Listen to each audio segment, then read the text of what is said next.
Hello everyone and welcome to SUNUP. I'm Lyndall Stout. Cold weather has arrived in Oklahoma and it's expected to stick around until, well, let's not make any predictions about Oklahoma weather, but we can make some predictions about when to apply fertilizer on winter wheat. Here's some guidance from Dr. Brian Arnall. Well, winter weather has finally hit Oklahoma, and that's why we're in the greenhouse. Arctic blast has hit us, but you know what? A positive aspect is we have soil moisture for what feels like the first time in several years going into the spring. That means we have a good start and a good base for a winter wheat crop. I've had a lot of calls about the need for nitrogen coming in. As we do have grazing going on, we've got some good wheat pasture out there and a lot of really good stands for grain-only wheat. So what am I looking at out there? Right now, with just everybody kind of holding back on their nitrogen reserves, we're a little short in a lot of our wheat fields. So if I'm in dual purpose or a graze out system, right now I'm really keeping track of how much nitrogen did I apply and how much gain am I making? You know, what's my rate of gain and how am I balancing out? Have I got enough nitrogen on for that gain? I'm also using my eyes and really keeping an eye out on that field. Is there any sign of yellowing? Is there any sign of cowpox, those green patches? The second I start seeing that, I want to think about top dressing those grazed out and dual purpose fields because we need to make sure there's enough nitrogen in those fields to maintain that crop production to maximize the beef gain. On our grain only, I haven't got too excited or too worried about getting nitrogen on. You've heard me often on SUNUP talking about it's okay to wait. Now's the time to start planning your nitrogen applications. As we look at that, it's still not too late to put on your enriched strips because we're not to green up, right? We're not really to maximum growth rate yet. So go ahead after we get through this cold or even during this cold snap, let's get some enriched strips out. I know a lot ran before this weather hit and we got that rain last week. Now as we go through what I say, I want to delay. Our wheat crop does a good job of exploring the soil, exploring the root zone when it's a little short on water and nitrogen. And so we like that wheat to be a little stressed in the fall and early spring. But once we get out, once we get in green up, I want to make sure that wheat has what it needs. So one option is to go ahead and start top dressing now. If you don't have an enriched strip, I would definitely start making plans to get out around green up to put nitrogen out. If you have your enriched strips out or plan to put them out, keep an eye on those.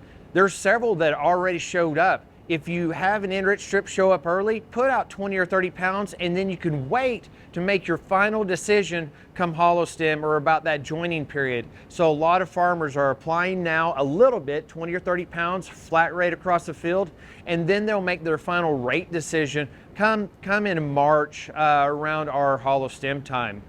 If you didn't get your phosphorus out and you feel like you should have, now's the time to come in after this cold snap and get a little bit out. We've got some good data from our research that shows while it's not optimum, if you missed your pre-plant phosphorus application, you can go out with 1846-0 DAP or 1152-0 MAP and still apply it right up to green up and have a nice benefit. So if you see a need and you feel like you have a good stand and good potential, why don't you protect that potential now?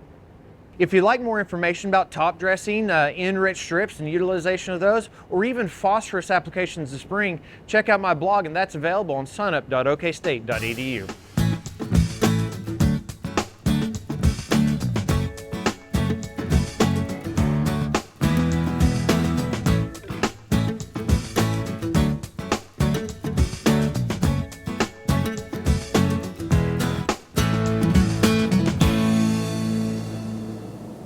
Welcome to the Mesonet Weather Report. I'm Wes Lee. When wintertime Arctic fronts make it this far south, they can be brutal. Tuesday morning gave us a taste, but next week is expected to be the coldest air in nearly 3 years. Lows on Tuesday were not really all that bad, with areas outside of the Panhandle falling to just under freezing. But when you factor in the wind, we saw wind chill or felt temperatures drop down into the single digits. There is a felt temperature map for cattle as well that we call the Cattle Comfort Index. This tool was developed to help livestock producers better manage animals in extreme hot and cold environments. The map from Tuesday morning shows the indexed range from -12 to the low teens. This index utilizes temperature, wind speed, humidity, and sunlight to come up with a number that symbolizes how cattle might react due to the weather. Cattle exposed to a colder index will require some extra attention, such as increased feed, to help them cope with the added stress. Next week is expected to be extremely cold. It may start as early as Sunday and continue for a few days. It would be prudent to be ready with windbreaks, adequate feed sources, and a method of supplying adequate drinking water before it arrives. Now here's Gary, focusing on the first drought map of the year. Thanks, Wes, and good morning, everyone. I certainly hope everybody's able to stay warm as we go through this winter snap. We do have some improvements on the drought monitor to talk about, though, so let's get right to that. So just two areas of drought really remaining in Oklahoma. That's across southern Oklahoma, and just a little bit, that's interrupted by a lot of that abnormally dry conditions. Signaling areas going out of drought generally this time around. And then we still have that area up around Osage County that still has just a bit of moderate to severe drought, but certainly going down a bit in that area as well. We've gotten rid of a lot of drought over the last month, and I'll show you why. Our rainfall has really picked up over the last month or so, really going 30 to 45 days, but here's the 30-day rainfall map. Lots of rainfall amounts there from 3 to 5 inches. That doesn't seem like a lot, but if we go to the departure from normal rainfall map, we can see during the driest time of the year, which is our winter months here, that is actually quite above normal. So most of the state above normal over just the last 30 days, 1 to 2 to 3 inches, and even more out across parts of western Oklahoma. So certainly wonderful rainfall amounts and snowfall amounts leading to lots of drought coverage reductions. Now, the current cold snap is certainly extremely extreme as we go through the last couple of years. Probably the coldest we've seen since February 2021. Everybody remembers that deep freeze event, but it's really not comparable just yet. So remember that February 15th, 2021 day during that 10 to 14 day cold snap was actually the coldest day in Oklahoma history with a statewide average temperature of -0.4 degrees. And you can see from this graphic lots of low temperatures in the negative teens and negative single digits, and high temperatures didn't get up much higher, just up into the single digits. So certainly nothing like that is a forecast this time around. But when we do look at the number of days below zero, we get up into the 330 hours during that February 2021 event. Certainly not expecting that this time around. So we would call this February 2021 light this go around. So when we finally warm up, we will at least have a little bit better drought situation going on, and hopefully as we go through the rest of the winter and into the early spring, we can keep that drought at bay. That's it for this time. We'll see you next time on the Oklahoma Mesonet Weather Report. For the past few weeks here on SUNUP, we've been talking about ways to keep both people and cattle comfortable during these cold winter months. And this week, we're talking about horses. Here's our OSU Extension equine specialist, Dr. Kris Hiney. So Oklahomans, it's finally going to be winter here in January. So with a cold front coming through this weekend, it's probably time to do some checklists to make sure you and your horse are properly prepared. For those of you that are lucky enough to have indoor facilities, there probably isn't a whole lot you need to do other than making sure that water lines keep running, dripping faucets, etc. Otherwise, horses that are housed inside should be pretty comfortable outside of the wind, rain/snow. For horses that are housed outside, however, probably the first priority I always have people think about when it comes to winter weather and horses is, do they have shelter? So horses' thermal neutral zone, or the temperature at which they're pretty comfortable, is pretty low for horses that are acclimated to the weather. However, that is provided that they have a source of water. So that's probably number 2, if not tied with my top priority. So horses always need to have access to fresh, open water. So this is the time before the winter weather gets here to check. Do your bucket heaters work? Do your tank heaters work? Do you need to add a tank or a bucket heater? If so, need to check that your wiring is adequate. Make sure that the cords that you're using have the sufficient capacity to carry that voltage. So super important that horses always have open water. So we do want to make sure that the horse is consuming about 10 to 12 gallons of water. One of the big health risks that we see in winter is impaction colics, and typically that's again because horses don't have the ability to have that open water if it's frozen. Also remember, horses prefer lukewarm water, so icy cold water can actually start to limit the amount a horse drinks. Otherwise, a lot of Oklahomans do like to blanket their horses for winter, and so this may be a time that they're pulling out blankets and putting them on. As always, blanket fit is going to be really key. So one way that you could tell if the blanket fits adequately for the horse should be allowed or able to move freely. So too tight of a blanket may actually restrict the amount of motion through the horse's shoulder, and the hindquarter of the blanket should actually literally cover the hindquarters of the horse. Too large of a blanket, again, you may see that it slips side to side, or the leg fasteners are too long, and again can kind of pose a risk if the horses can get a leg through there.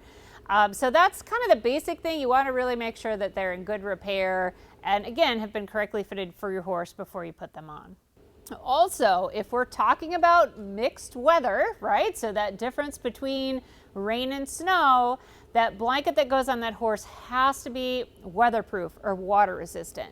Otherwise, simply adding a blanket that gets wet can really be pretty negative and pretty harmful for that horse. Additionally, some people like to use, adding additional hay or roughage to the horse's diet to maintain internal warmth or body temperature. If we've upped the amount the horse drinks or eats, we also have to make sure they have adequate water to keep everything flowing through the digestive tract.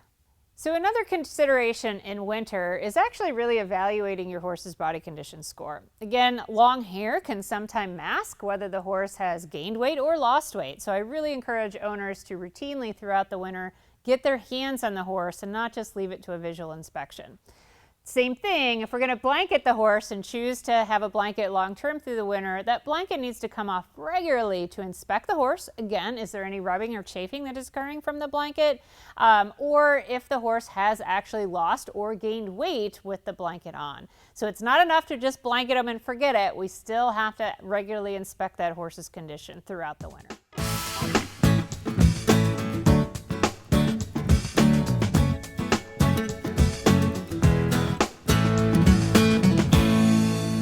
Well, the winds of winter are howling down the Oklahoma plains right now. So, Derrell, how is the significant winter weather going to impact cattle markets going through? Well, there'll be a variety of different impacts. If we go back to the week after Christmas, there was a pretty severe storm in the plains area. It didn't reach as far as Oklahoma, but that will impact feedlot cattle as we go forward. It affects performance initially, but eventually that'll show up probably with some carcass weight impacts and so on, and that will continue with the weather that we're having now as well. But we're now getting weather down into Oklahoma, so it will directly impact our producers and the cattle in the state in a variety of ways. Obviously, it's going to change feed requirements and other things for producers. We're expecting several days of sub-freezing temperature, and so producers will have to deal with water access issues and other things. In the short run here, because of the weather and the expectations for weather, markets are being a little bit slow to get started. There's not a lot of interest in moving cattle and handling cattle in this kind of weather. So with all of that, what's the situation for stocker cattle in regards to wheat pasture?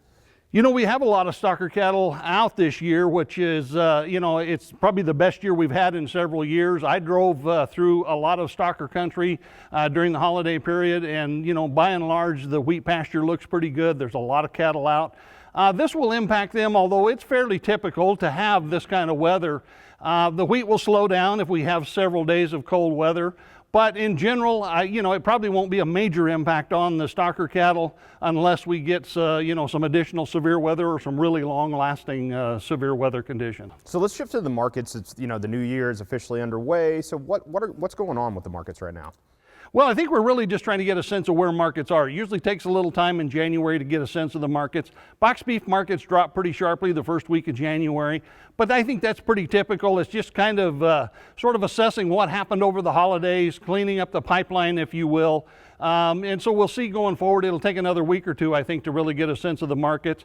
Because of the winter weather that was coming in this week, some of the auction markets were a little bit down this week in terms of just not a lot of interest in moving cattle right now. So I think it's going to take another week or two before we really have much of a sense of where markets are in the new year here. Instead of the extreme weather that we're about to face here in about a week, what are some other things you're watching in 2024 in regards to the cattle markets? Well, as we go into this year, it's a continuation of what we've been seeing. So cattle numbers are down.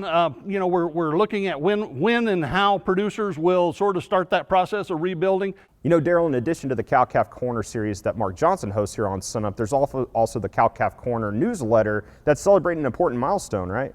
Yeah, that's right. About 20 years ago, Glenn Selk had been doing the SUNUP series of Cow-Calf Corner, but he started the newsletter and asked me to join him, and so for a long time it was mostly he and I that did that for many, many years. Glenn's no longer involved anymore, and now Paul Beck and Mark Johnson and I kind of head up the Cow-Calf Corner newsletter. So that's a weekly newsletter that goes out to anybody that's interested in getting on the email list. It goes to a lot of ag media and so on. We do that every week, rain or shine, and so we've been doing it now for a little bit over 20 years. And the list of subscribers is ever growing, right? It does. Every time we do meetings, we promo it a little bit, and people ask to get on the list. So I think we're up over 1,600 subscribers on that email list now of folks that get it, or media sources that get it as well. All righty, thanks, Derrell, and congratulations. And congratulations to the OSU Beef Extension team. And if you'd like a link to that newsletter, just go to our website, sunup.okstate.edu.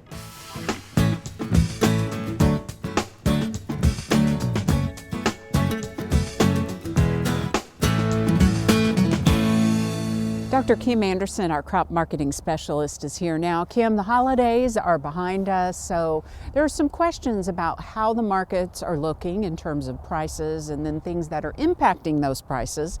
Let's start with wheat this week. Well, I think prices are starting to settle down a little bit. We had some sales at the beginning of the year. There'll be a few more coming in that might impact the prices.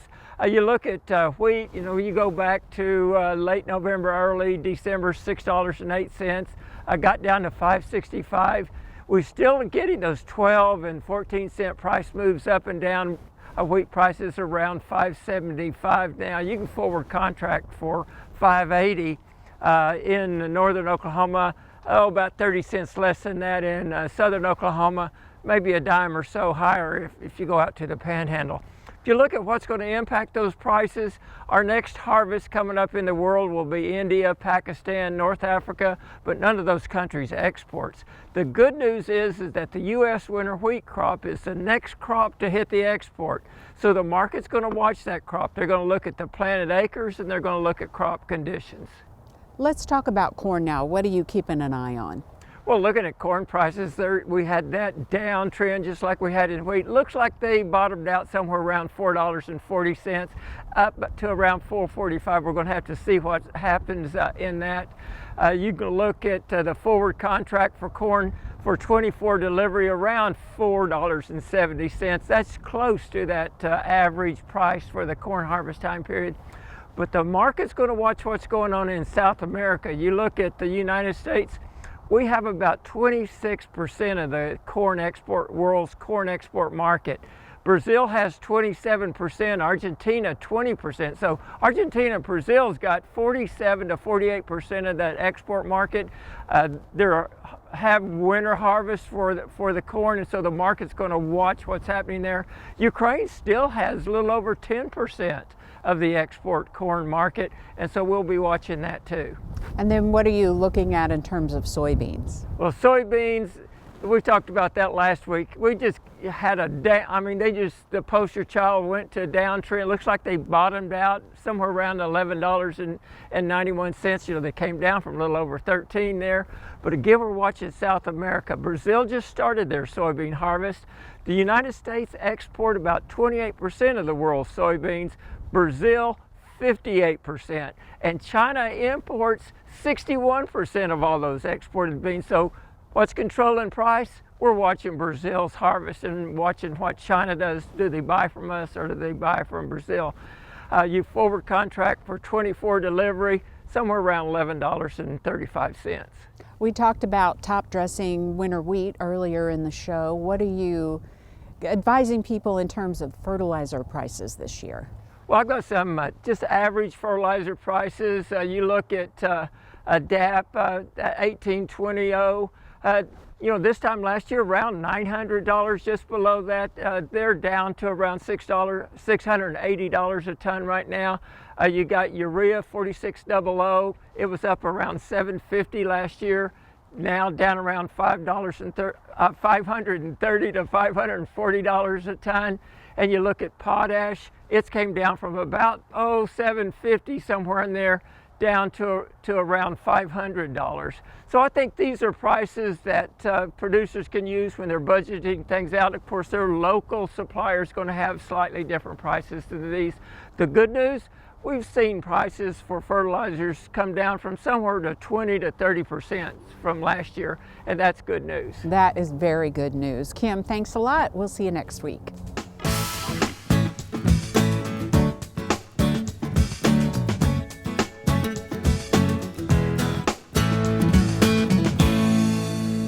Good morning, Oklahoma, and welcome to Cow-Calf Corner. This week's topic is getting prepared for calving season.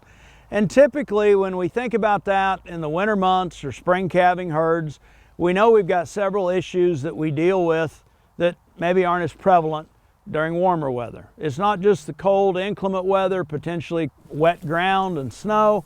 We tend to see heavier birth weights. We have fewer hours of daylight to work with, and we're doing it at the time of the year when we as managers are the primary source of nutrition, that being harvested forage. So what do we do to get prepared for winter calving? Well, start getting prepared is the first step. And number one, make sure that everything in your calving toolbox is there on inventory and ready to be used. We've all got to answer that question of how many things we want in that calving toolbox, but we know at the very least, some OB chains, our calf puller, probably some sort of lubricant, paper towels, antiseptic, maybe even a hand towel of some sort, as well as colostrum and a tube feeder are all essentials. We've talked about those in past cow-calf corners, but we want to know that that's on hand before we are assisting that first heifer and starting to look for our OB chains at that time.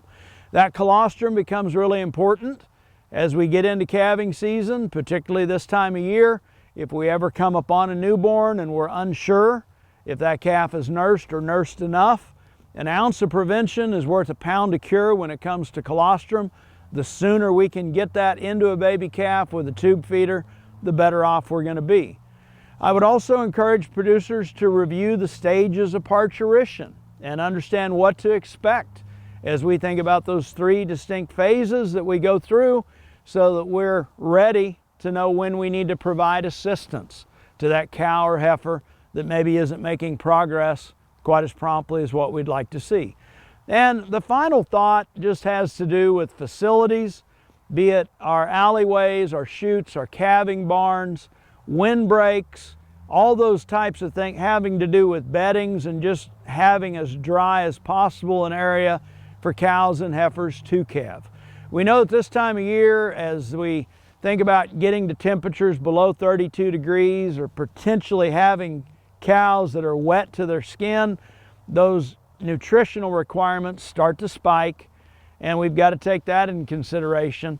But we've also got the consideration of that newborn calf. When they leave the environment of their mother's womb at 101 to 102 degrees and potentially hit the ground at about 100 degrees colder than that, hypothermia can set in pretty quick.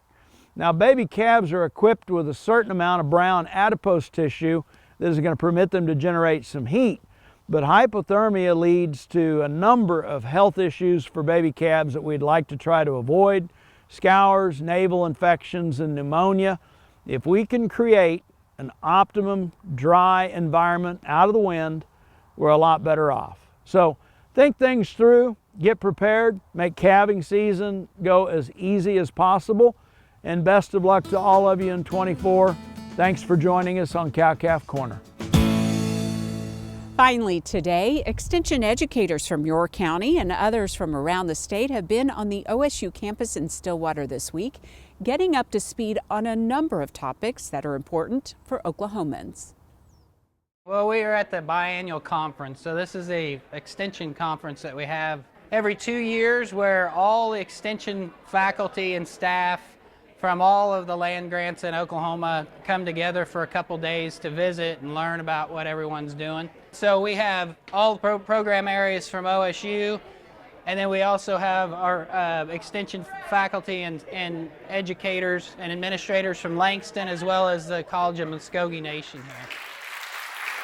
I've worked with Langston for the last 10 years, and my program as a state specialist, we were starting to work with the College of Muskogee Nation on programming, but it's just another layer of the connectivity of extension within the state of Oklahoma.